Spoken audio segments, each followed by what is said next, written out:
Welcome into Bears Weekly, a Chicago Bears network production. Download the Chicago Bears official app, brought to you by Verizon, to follow the team on the go. Bears Weekly is brought to you by Advocate Healthcare, Athletico Physical Therapy, Bet Rivers, CDW, Connie's Pizza, IGS Energy, and Miller Lite. Here are your hosts, Jeff Joniak, a.k.a. the Mayor of Bearsville, and his sidekick, Tom the Surfmaster Thayer. What is in vogue right now as we near the month of July and soon the start of training camp is the strength and depth of rosters around the NFL. We dig into that conversation tonight on Bears Weekly on ESPN 1000 and the Bears Radio Network with Super Bowl winning Bears guard Tom Thayer. I'm Jeff Joniak, and from SiriusXM NFL Radio's Moving the Chains, we have former Bears quarterback Jim Miller. Thanks to our producers Dan Barilli and Jordan Tredup, and in the ESPN studios tonight, Kevin Zepak and Kendra Smith. The executive producer of the Bears Radio Network, Eric Ostrowski. We'll hear from Bears quarterback coach Kerry Joseph on the multi-tiered coaching approach to helping rookie quarterback Caleb Williams in his first NFL season. Good to see you guys and everybody gearing up for their final vacation weeks before the start of training camp. Tom, what do you have planned? Well, the topic of the moment for me is I consider what an operation the NFL draft is, because I did pay attention last night or this past week to the NBA draft.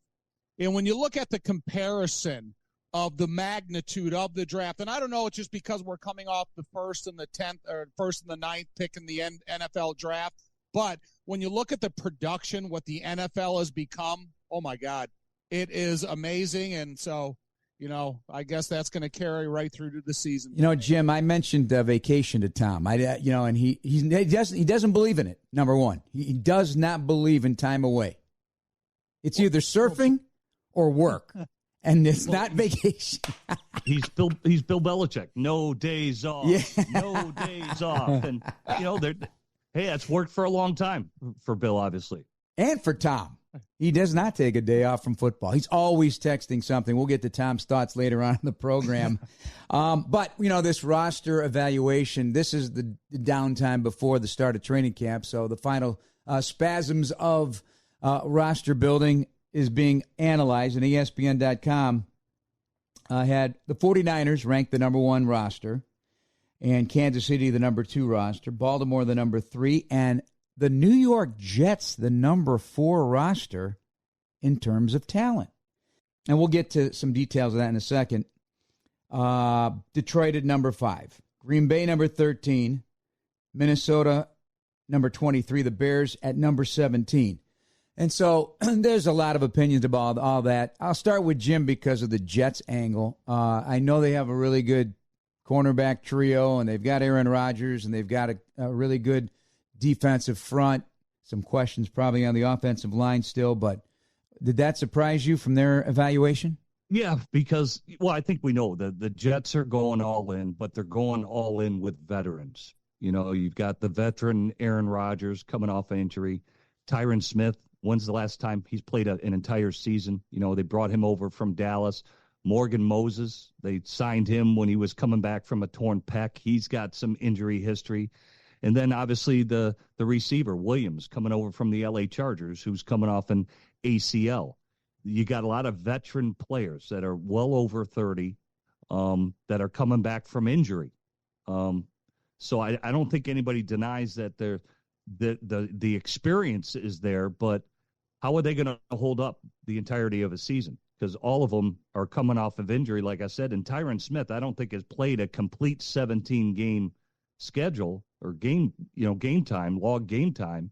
I think it's going back 5 or 6 years for him. So you just worried about for them if they can go the entire duration. You know, you're going to give them veteran days off and try and keep them fresh and all those things, but will those bodies hold up? So I personally wouldn't put them that high as where the Jets are in terms of a ranking of a roster. Yeah, not a chance. You know, the thing about it is, say that Zach Wilson half hit the mark for what the Jets and where they picked him. If Zach Wilson was still the quarterback and they were still trying to see if that he was going to be the guy of the future, the Jets would be about 17 or 18. But because they have Aaron Rodgers and he's recovering from an Achilles tear, and they brought in, as Jim said, Tyron Smith, They think that all of a sudden these guys are going to be capable of playing a 17-game schedule and not miss any snaps. So it's kind of funny that that who's ever making these claims are making their claims on the veterans they brought aboard, not necessarily of the talent that already is on hand. Here's an interesting thing, too. You look at they pick the biggest weaknesses, the biggest strengths of the teams, among other things. But for the 49ers, biggest weakness, offensive line. Kansas City, biggest weakness, offensive tackle. Baltimore, number 3, guard, biggest weakness. Miami, Jacksonville, Seattle, all in the top 10 of their roster building. Guard, tackle, offensive line overall, biggest weaknesses. They rank the Bears' biggest strength at wide receiver, the biggest weakness at defensive line, and we know that still has to vet itself out. Green Bay's biggest strength, edge, biggest weakness, off-the-ball linebacker. Minnesota, biggest weakness, interior defensive line. So it's kind of interesting that you got the top teams, and everybody likes all the shiny toys, but the line of scrimmage is still got to come through, and that also applies to the Bears, Tommy.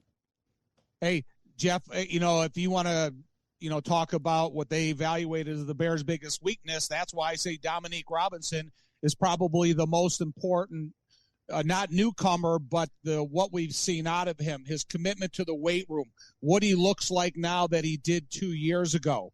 If Dominique Robinson can come in and play to his look, then that's a lot of the Bears' issues and concerns. If they feel that they have to go out there and sign a free agent that's on the marker right now and bring him in, they better bring him in at the beginning of training camp so he has this ramp-up time that everybody wants to talk about these days. Don't bring him in a week before the regular season starts and then say, we'll have him ramped up week 5 of the regular season, because you're already in the rearview mirror of a lot of teams then. Well, the Bears at 89 right now, one roster spot still available for the start of training camp. Jim, do you agree with most of those assessments? And do we often – I guess the statement I'd like to make is any team completely 100% comfortable with their starters and depth on the offensive line, because you could always say you have a weakness on the offensive line? Yeah, I think you go into training camp on paper, thinking that you're pretty good, that you've addressed all the areas of your team that you need to address. And then maybe you put the pads on and it's not looking the way you thought it was going to look, and that's when you start to say, hey, we've got to go out and find an offensive tackle. We've got to go out and shore up our interior offensive guards. You mentioned Green Bay about off-the-ball linebackers. They addressed that with Edgerrin Cooper, who's a rookie, who they drafted. So how are those rookies going to perform? So, again, I think on paper everything looks good, and then once you put the pads on, you quickly find out, hey, there are some more needs that we're going to have. Injuries happen, guys go down, things happen. It's called life, and you're always kind of addressing those things as it goes along. Jim and Jeff, real quickly, is when you look at the offensive tackle position, you look at the penalties from the Kansas City offensive tackles, you look at the injury scenario with the New York Jets offensive tackles, and then you look at the situation, even though the Baltimore Ravens said their biggest concern is guard, what about the health of Ronnie Stanley? Mm-hmm. He's not a guy that's been able to stay healthy the last couple of years. So I think as much as, the Bears are in need of a edge rusher or defensive line contributors, every one of these teams' offensive tackle can be an issue with every team on one side or the other. Maybe Tampa has probably got some of the best offensive tackle play in the league. Coming up next, we'll visit with Bears quarterback coach Kerry Joseph. This is ESPN Chicago and the Bears Radio Network. This is Bears Weekly with the voice of the Bears for 23 years, Jeff Joniak, on the Bears Radio Network. This segment of Bears Weekly is brought to you by IGS Energy. Jeff and Tom and Jim Miller from SiriusXM NFL Radio is moving the chains. At the end of the offseason program, all the offensive assistants were available to the media for a few minutes, including quarterback coach Kerry Joseph. He comes over from Seattle, where he spent 3 seasons with Bears offensive coordinator Shane Waldron. Also on the staff is passing game coordinator Thomas Brown, a highly respected and regarded offensive mind from that same coaching branch of the Shanahan-McVay tree. And last season with Carolina and rookie quarterback Bryce Young, there are offensive assistants also available to the quarterback, including Ryan Griffin, a former NFL quarterback, Robbie Picasso, who also comes aboard from Seattle. And as Joseph indicated a few weeks ago, everything coaching-wise is falling into place for the rookie quarterback, Caleb Williams. Nah, you know how it works. You know, it doesn't take a while. You know, when I was in Seattle, I was the assistant quarterback coach. Yeah. He knew the chain of command, right? You know, I was under the quarterback coach, so you knew your role. Yeah. And when you know your role, you fulfill that role to the best of your ability. Mm-hmm. So it doesn't take a while. It's just, you know, there's men working together to get a common goal accomplished. And that's what we're doing, and we do that daily. Sure. And like I said, I worked with Shane for 3 years in Seattle. So right now, I kind of know the way he moves. I know what he's looking for, and I'm just making sure that, you know, I'm always having his back. You know, that way if he needs this, he doesn't have to look for it or ask for it because I'm already a step ahead. You know, so when you get to know somebody like that, and you've worked with them before, you know, it's a great combination. Kerry, Matt said last week that he gave the guys a homework assignment of detailing their 3 strengths, their 3 weaknesses, and asking them to describe their style of play. What was the feedback that Caleb gave you at this point? You know what? It was good feedback. I don't know if I want to put his stuff out there. Okay. But you know what? He how can I say it? Everything that he gave back is what you see with him. You know, what you see with his work ethic, what you see with his dedication, and he knows his strength. He knows his weaknesses, and when a player knows that and he owns up to it, now you know that guy is going to work on it. Same with us as coaches. When you know your weakness, you're going to say, okay, how can I get better? You know, how can I get better this summer on my weakness? And that's the things that they put on those papers, and what they put is it matches up to what they see. It matches up to what he you know, who he is and what he's all about. So I don't want to put what he said on there, but it was very interesting to see it. Like, okay, well, that's what we see every day, you know, and he knows it. So it's awesome to see. He has such a well-earned reputation for thriving off feedback and thriving off criticism. What is the value of that to the early stages of his career of being open and receptive to all that you guys are going to pour into him? You know what? You're talking about being coachable. You're talking about a guy that wants to be great and to be coachable and is willing to listen to your ideas and your thoughts. You know, that's light years ahead, you know, because he doesn't have the mentality of, I have my ideas, I have a way I want to do it. He's open. He's seen it. He understands that, you know, we all have different opinions. Even his opinion matters, right? Yeah. So we asked him, hey, speak your opinion so we all collectively can come together for what? The good of his football team, but also for the good of him to make sure that he has the opportunity to succeed. So he's been tremendous with that, and he works at it. If it's something, whether it's footwork, whether it's something with fundamentals, you know, we talk about. And, you know, what I love about him, he'll question you, well, why are we doing it? Love it. You know, because now he wants to know. He just wants to know why, or this is why, and then he sees the proof in the work that we put in. Excellent. What kids his age need to know why, right? Isn't that different than 15 years ago? You know what? That is different, because I don't think I've ever, if I can look back, I don't think I ever turned to a coach and said, well, why? Yeah. You know, when you really think about it. Yeah, right. I was just talking, you know, he's just asking me about my career, my journey, and I don't think I've ever, turned to a coach and said, why? Yeah. Now, I might have shut a coach off a little bit because I didn't want to hear the screaming and yelling, but I was listening to him. Yeah. But, hey, it's different times, different generation, and that's why you always got to adjust as a coach and as a person, because it is different. Yeah. It's not the same when I played. So it's having that understanding. And I always say, man, that's why we got 2 years to listen. Right. All right? And we can always grow. We always got different ways to skin that cat. So just at the end of the day, it's about how can we get it together to win football games. So, Tom and Jim, what is the impact of all this coaching support? They really put a lot of thought into it. They targeted specific individuals after the hiring of Shane Waldron to complement his coaching style. There's familiarity on the staff at other position groups as well. How important is this? And it's a lot of resources put at the most important position in the NFL. Hey, Jim, let me go first because I have a question for you kind of to piggyback on this. So, you know, Jeff, when you're an offensive lineman, you're really consistent about your fundamentals and techniques because they transfer week to week. And Dick Stanfeld always make a statement saying, look, for you guys to improve, you eventually have to start coaching yourself.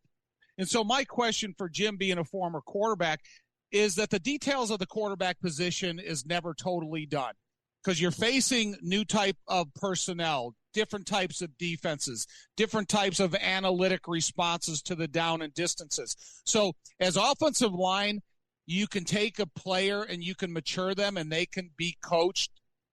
Quarterback, it seems like you're never completely coached, as far as, if you want to look at Brady to Caleb Williams and how much there is in between. Do you agree or disagree, Jim?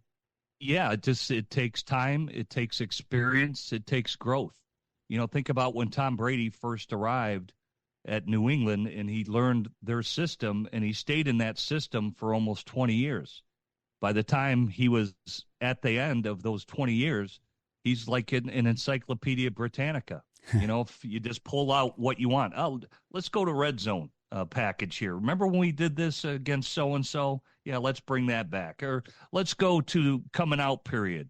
Let's do this. Let me pull the 2-minute book, out of the Britannica and go over a couple things again. So you learn so much, you grow. It's just knowledge. And I think the thing for whether it's Kerry Joseph and Shane Waldron, who have been together, they know what they want it to look like. You mentioned the 3 wides, Jeff, and how highly ranked the Bears are in their 3 wides. Well, go look at Seattle. They drafted Jackson Smith and Jigba. They had Tyler Lockett, and they had Metcalf. They know what a talented 3 wide receiver package should look like. Running the ball with Kenneth Walker. They know what it should look like, in terms of how Seattle 2 years ago, Walker burst onto the scene as a rookie. So I think they know, they've been together. They know what it should look like. And for Kerry Joseph, he knows what it should sound like when it comes when a play is called out of Caleb Williams' head and then how it should be executed. And granted, Caleb's going to have a different flair than, say, Geno Smith or Russell Wilson. Everybody's got their own style with how they do it, but it's how it should look like and how they want it to look like to be executed. Tom, I think you intimated this as well. Eventually, it's Caleb going to become his own offensive coordinator in a sense, because he's going to have the answers to the test. And that's going to take time, obviously, for every quarterback, but that's the goal, correct? Oh, yeah, I exactly. And I think the positive reinforcement that all these coaches can give the quarterback room initially, like Dick Stanfeld used to say, eventually you have to start coaching yourself. And I think no matter what position you play, if you have the luxury of being experienced in the same system for a long period of time, then you do start, coaching yourself, and you become your best owned asset. Well, I'll tell you what, I'm impressed with this offensive staff. They got great personalities. They're very exuberant. They're very polished. Really enjoyed talking to Kerry Joseph, and then the position coaches as well. And, of course, the returning offensive line coach and run game coordinator, Chris Morgan. I think the offensive staff, man, and I hope it can stay together for several years so you get the most out of this without having to reinvent the wheel and go through that whole learning process again. Is that's the rub in the NFL. If it's constant change, it's constant trouble. We'll take another break. We'll be back with more with Tom and Jim after this on ESPN 1000 and the Bears Radio Network. This is Bears Weekly with the voice of the Bears for 23 years, Jeff Joniak, on the Bears Radio Network. This segment of Bears Weekly is brought to you by Athletico Physical Therapy. Visit athletico.com to request an in-clinic or virtual appointment and start feeling better tomorrow. Jeff and Tom and Jim Miller from SiriusXM NFL Radio's moving the chains as we get set for a training camp in 2024. And time for Tom's Thoughts, brought to you each week by his unique brain, which is always turned on, Jim. He's an idea man. That's what he is. So I bet you're on the edge of your seat. What has he come up with this week? Are you? I like to hear the thoughts of Jim Miller. He's got as much experience in the everyday football business that any of us do. So, but this is Tom's thoughts. This is Tom's thoughts. Here and think about them, and I'd like to get your guys' reactions. Well, here's one of them, Jim. Ready? Can the impact newcomers be alphas in the locker room? We're talking about Montez Sweat, obviously bridging the gap from last season to this. Kevin Byard, the veteran safety. Keenan Allen, a wide receiver. And then, of course, the quarterback, Caleb Williams, albeit have to be grown organically. Everybody's going to be looking to the young man to lead the way and lead this football team. So I lead off with Jim. Can these guys be automatic alphas in the locker room, or is there still a transition period that must take place, or maybe it's already happened in the offseason program? Well, I mean, some guys have it and some guys don't. Some guys can grow into that alpha male. I think, again, I always say this about quarterback. By default, you're a leader because you have to communicate, for everything to work. And even I'll give you the example is Brock Purdy out there at San Francisco. I guess when he got into his first game, some of the players were talking in the huddle. And he said, shut up. We got a job to do here. Basically listen to what I'm going to say here. So he took control right away. And I think we see the success he had. The other example I'd say is Devin Witherspoon, a corner who was drafted out of Illinois by the Seattle Seahawks. I'll never forget this. We were doing the training camp tour. We went there and you could tell he already had dominated and proven to the other cornerbacks out there and the guys on the team that, hey, I'm in control here. And they were all following him. So certain guys just have it within them. I thought it was interesting last week when we were talking to the receivers coach. Rome Odunze wants to follow the lead of Keenan Allen and DJ Moore. He said he's kind of shy right now, but there'll be a point where he steps up and says, I got this. I'm going to sit back with the veterans, be respectful, and all those type of things. But I think at some point he'll come out of his shell and show that he's a dominator like he did for the Washington Huskies. But that takes time, and I think he's just being respectful of the other veterans. Jim and Jeff, I would like to see Darnell Mooney. I'd like to see Jervon Dexter Jr. I'd like to see Jaquan Brisker. I know T.J. Edwards and Tremaine Edmonds are already.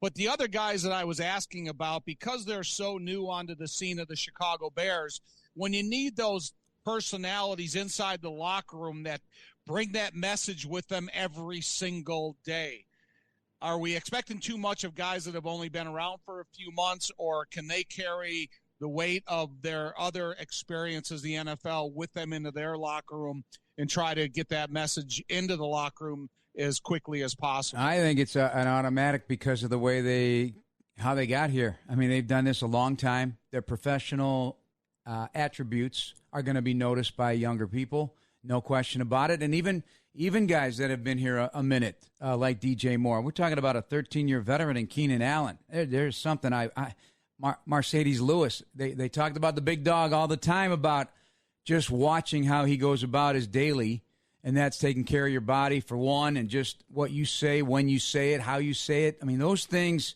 if you're really paying attention and if you really want to be great, you're jotting these notes down mentally and essentially on your notepad as well about how these guys carry themselves. And that goes for any position. And obviously, DJ, and you misspoke, Tom, Darnell Mooney, you mean Darnell Wright. Yes. Darnell Wright, yes, of course. And I'll lead this to Jim as well. And Tom, do you need to have an alpha or two? Do they have to really be out in front on the offensive line? Yeah, I think it's important to have a guy who speaks up. And, for us, or for me, when I played for the Chicago Bears, obviously that was Olin Kreutz. Yep.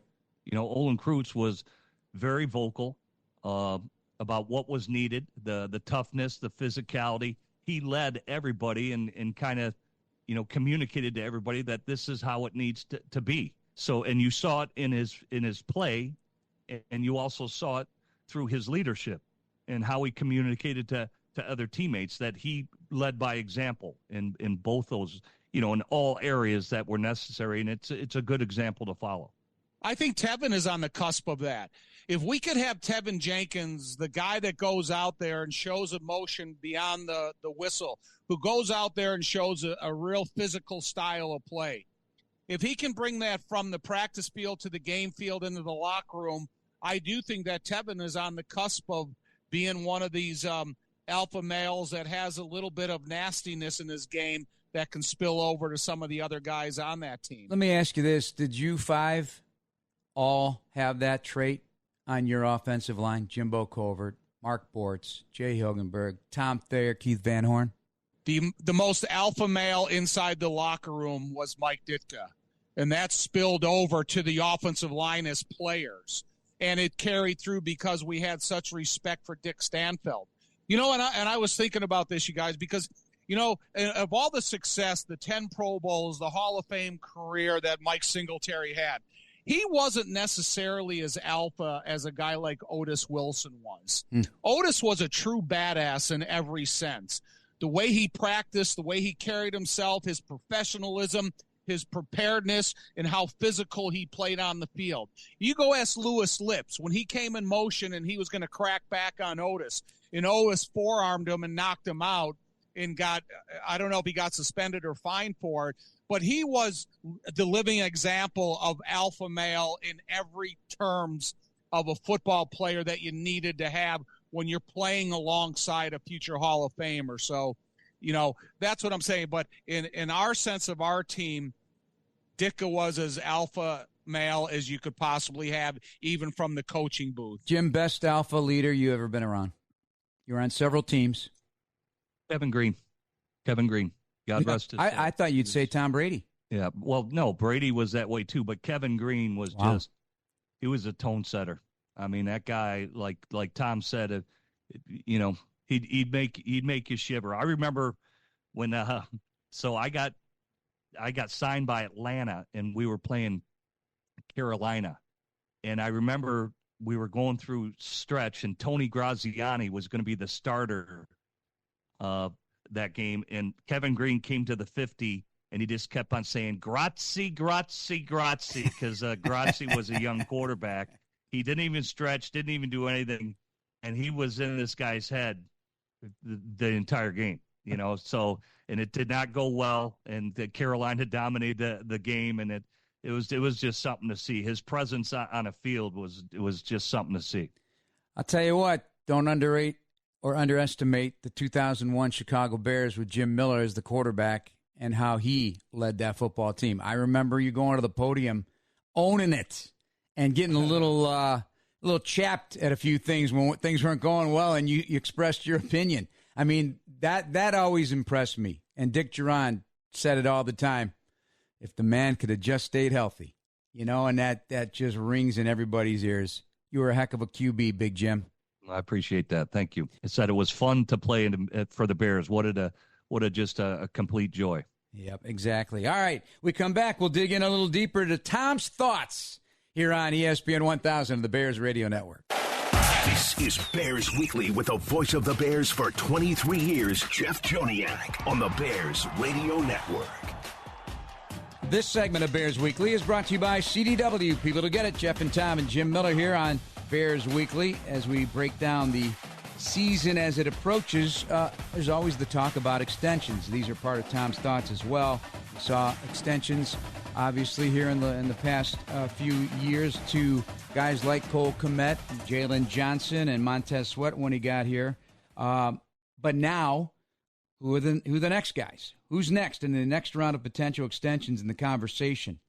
Well, you start with the free agents of 2025, who is signed only through this season. And, of course, there's a lot of one-year veteran deals. We're going to discount those for the most part, except for Keenan Allen. Keenan Allen, you got to consider. He has not been shy at the podium in the offseason program when he got up to the podium there at Hallis Hall. Said he got a new agent, so he's looking to get a new contract. Tom mentioned it. Tevin Jenkins is another one.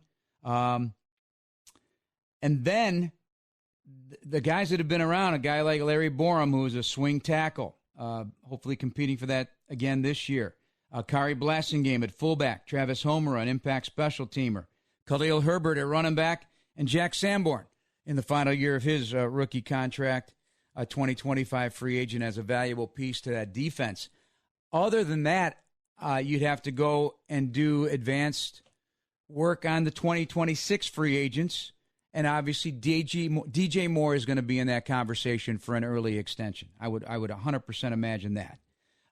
That 2026 group includes Nate Davis, T.J. Edwards, DeMarcus Walker, Kevin Byard, Gerald Everett, Ryan Bates, and then 3 intriguing names.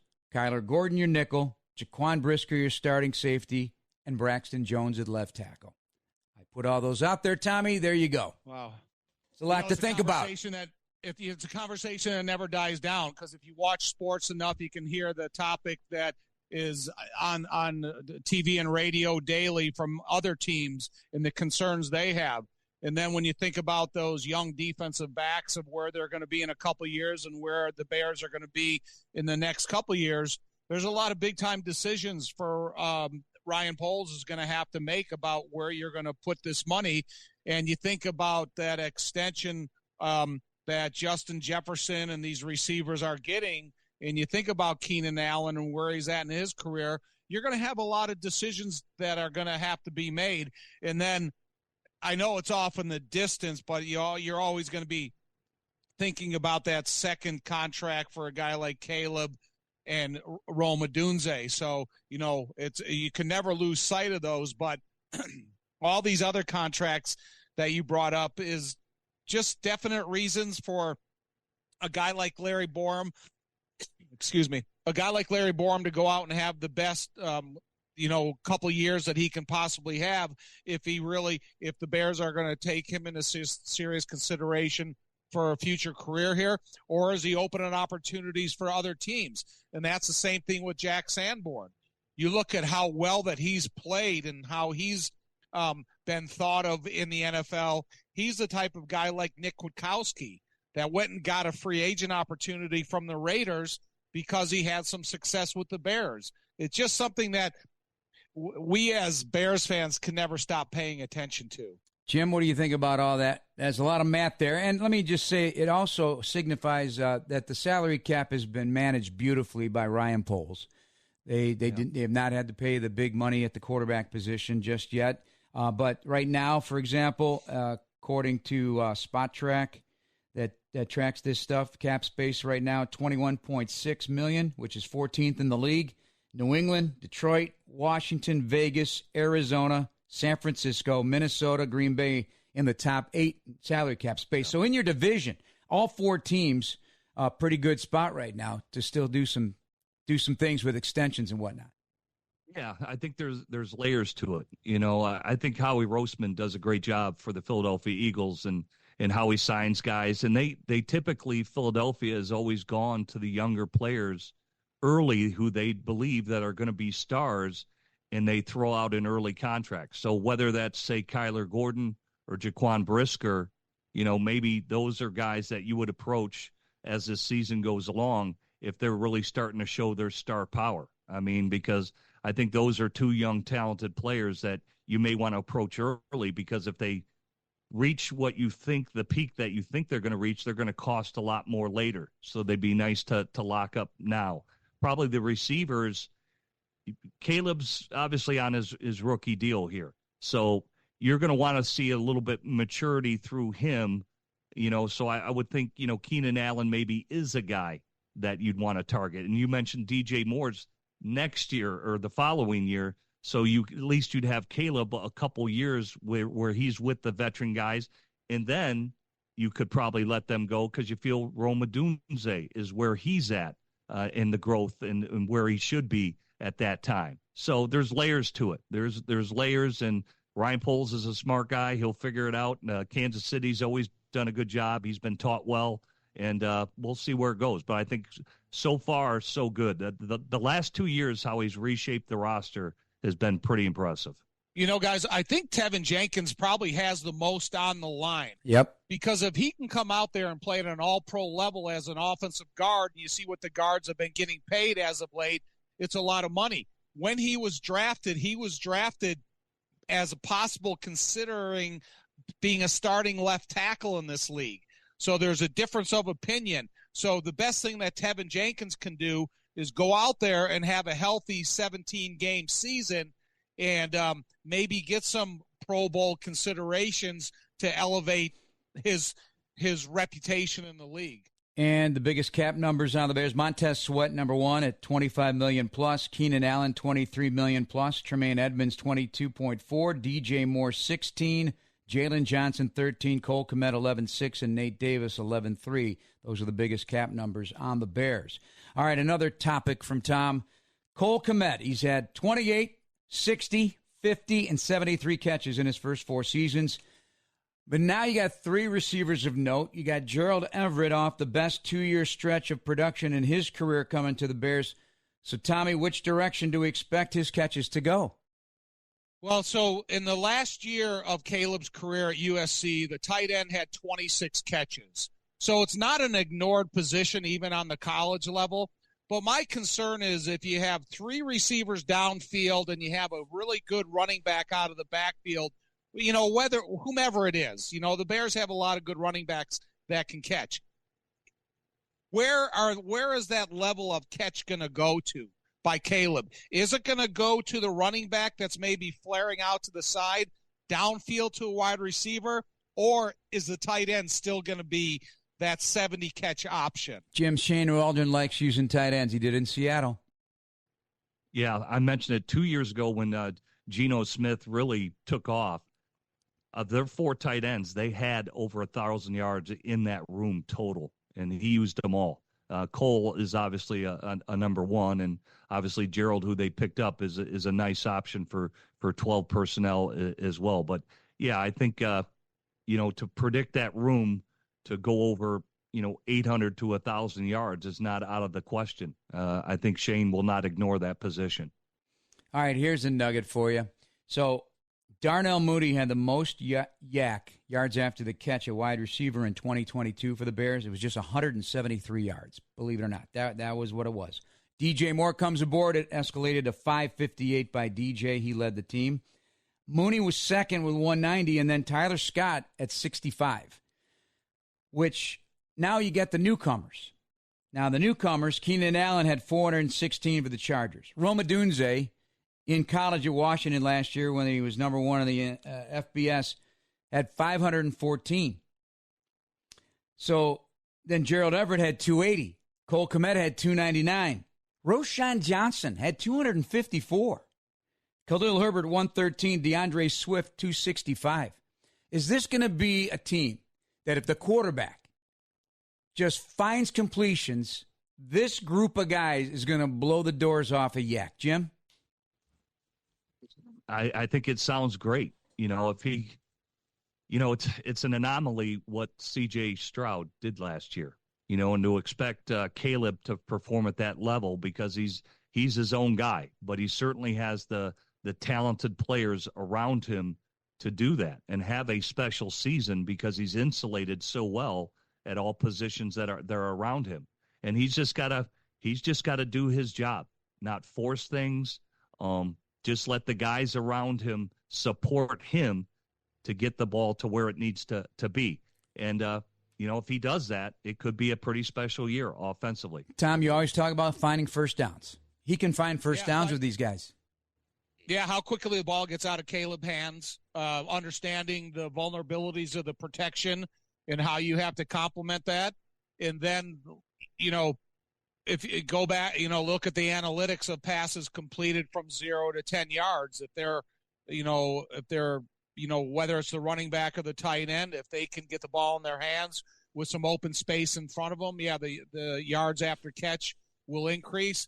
But just imagine if he can get the ball into the hands of one of the talented wide receivers with single coverage against him downfield, and what that yards after the catch means to that position. That, sometimes computes to multiple touchdowns as much as yards after the catch. More statistical previews of what's ahead for the Bears in 2024 after this break on ESPN 1000 of the Bears Radio Network. This is Bears Weekly with the voice of the Bears for 23 years, Jeff Joniak, on the Bears Radio Network. Call to all Bears fans. Want unforgettable access to see the Chicago Bears play at Soldier Field this season? Well, VIP official ticket packages are now available for every home game. Unlock access to exclusive ticket packages that may include entry to in-stadium hospitality lounges, pregame sideline credentials, and the Chicago City Pass.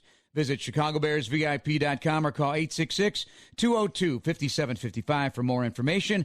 Again, that's ChicagoBearsVIP.com or call 866-202-5755. Don't miss this exclusive opportunity with Chicago Bears VIP. Jeff, Tom, and Jim wrapping things up in this week's edition of Bears Weekly as we continue to look at things. Jim, I'll throw this at you.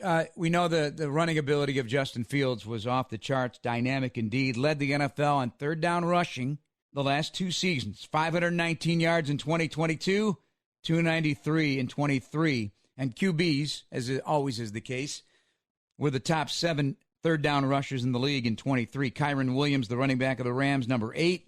He averaged 5.27 a carry on third down. Do you expect that kind of impact with a scrambling? Caleb Williams may not want to do that all the time. He's even said, I like to play from the pocket. But how important is that, just that little bit of push from a mobile quarterback to pick up some of those third downs every now and again in the game, because they do add up and they do keep a defense on their heels? Yeah, I think, his history, Caleb Williams, when he scrambles, he's looking to throw. But I think if you're a quarterback in the league, in the way the game is played today, if you can get 3 first downs with your feet, that's the bonus. And I think when you see guys like Patrick Mahomes during the year, he does that stuff, but in the postseason, he definitely pushes the envelope. Remember the playoff game against Miami, where in the cold, where his helmet shattered, when he ran for that first down. So he picked it up. So there are times to do it. But I think typically if you're rushing for about 3 first downs a game as a quarterback, your team is going to have much more success. Tom, you talk about it all the time. You put it in your keys to the game. You'll come up with a stat. Hey, if so-and-so gets 4 first downs with his legs, Bears are going to win the game. Yeah, so I'll take it kind of opposite. I would go back and I would look at the statistics of sacks given up by the Bears offensive tackles. And then where do the vulnerabilities lie in the protection against Caleb Williams? Do the Bears feel that they can formulate a plan that they can give the offensive line the best advantage to make sure Caleb is given the maximum amount of protection, to make sure that he can go through the decision process in his head early in the season? If they can do that, then I think that Caleb's got every chance to be super successful and being able to maybe have that extra half or 3/4 of a second to hold on to the ball to get it to that open receiver. The only thing that I would kind of concerns me, if there was vulnerabilities on the Bears offensive line and there was immediate pressure in his face, and now he's tried to escape from NFL talent, and that's kind of dangerous, because it's going to be a lot different than escaping from college type of defensive lineman that you're facing. So to me, all offseason I've been talking about is my concerns about the offense and defensive line. And with a young quarterback, I still have those same concerns. So Braxton Jones is going to have to become a stronger player at the left tackle position. I think Darnell Wright is going to make some huge strides. They're going to have to be healthy on the inside, where they missed some practice time last year in training camp. And if Chris Morgan can get an offensive line that sticks together, look for those guys to complement Caleb Williams as much as the receivers, tight ends, and running backs they have. I'm big on first down sacks. It's no different to me than a first down penalty. It puts you in a bad shape, and there's a percentage analysis that you don't score as many touchdowns if you're working from behind the chains right away. But the Bears were last in 2022 in first down sacks allowed with 21. They improved with 14 a year ago, but that was still bottom of the league, tied for 21st. Seattle, Jim, the fewest first down sacks allowed in the NFL last season with just 4. Wow. That is a good stat. Wow. I think if you're a quarterback in the league, if you're in the mid-20s, like 25, 26 to 28 sacks a year, you're doing pretty good. Once you start getting up to 40, 50, I think we know the numbers for Justin Fields. I mean, it was 55 sacks, so – but if you're in the mid-20s, you're cooking with gas. Yeah, the Bears trail the Giants only in most sacks allowed the last 3 years. And second most interceptions with 50 in the last 3 years, and the fewest passing first down since 2021. Second fewest pass plays of 25 yards or more San Francisco was number 1 in that for the last 3 years with 120. Seattle, number 3, 110. The big pass plays. Speaking to that talent that they had there at the outside on the perimeter. Can I give you an on-air project? Yeah, sure. I'm always looking for homework, Tom. Next time we're on the air, can you give me the first down sacks that were given up by Tyson Bagent in the 4 games he started in comparison to the first down sacks that they gave up to the other games that Justin played? Because I think there will be a significant difference there in first down sacks. And when you talk about Seattle only giving up 4 first down sacks in the season, that would be one of my first questions to Shane Waldron how did you come to that efficiency, effectiveness, of that, because that's an amazing stat to me. Well, I'll give you the numbers because I ran them between Justin Fields and Tyson Bagent. Justin Fields, 1 out of 8 dropbacks he dropped back to pass, he got sacked. Tyson Bagent, 1 every 29. 1 every 29. So 29 times he'll drop back and he'll only get sacked once. That is an incredible statistic. That is. That really is. Lastly, before we wrap things up, I was listening to Solomon Wilcots on Sirius XM in the morning, this morning, and it was an interesting discussion that I never would have considered. They were talking about, obviously, training camp is different. There's not as much practice time in pads, and that has a big factor in the play calling. And they brought up a specific play, which I think is one of the most deadliest to a defense, but one of the most productive for an offense if they get it right. And that's the screen play. And they indicated, Jim and Tom, that some coaches have taken some plays out of the playbook due to the lack of practice time it takes to perfect it, which is shocking. And one of them is the screenplay, and they indicated that even Andy Reid has reduced his percentage of screens because it's a function of timing, obviously, and rhythm, and the absolute repetitiveness of making this thing happen to beat a defense. Does that shock both of you that that's a statement that coaches are taking plays out of the playbook because of a lack of time together? Yeah, it's well, to me, that's concerning because one of the best ways to stop pressure defensively from pressuring defense is a screenplay. But you're right; it takes a lot of timing, a lot of rhythm. It takes extra practice time to get that timing that you need because the offensive linemen have to show pass, and then they got to get upfield to make all the blocks that are necessary. So it's normally a 2-second count.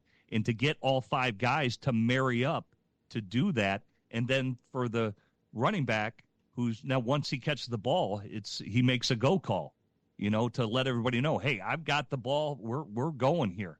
And so I can see why coaches do that because a lot of the NFL now, because you got Thursday games and sometimes you're not even practicing. If you played a game on Sunday and you want to be able to be effective in what you do. And if some things take more time, you're probably not going to call those plays just because it's a short window between 2 games. A screen is one of my favorite plays in football, but I think the RPO has taken as much time to develop a real RPO that a screen has. Because you think of how many different reads you have on an RPO for everybody to get it right, whether it's a read by an offensive lineman, by a quarterback, by a running back, all these different scenarios that you can face of the way different defenses play it, that you have to run an RPO probably 50 to 60 times per RPO to get it timed up perfectly under every circumstance you could possibly see within an instant's time in a game day play. Crazy. The dominoes that fall in the National Football League with every adjustment that comes down the road. All right, that's going to do it for us, fellas. You guys have a great week. We're off next week, 4th of July week. Tom, you can take your holiday. No show next week. We'll be back as we get butted up against the start of training camp. We can't wait. Let's just get together and talk amongst ourselves for an hour. Hey, phone rings both ways, right, Jim?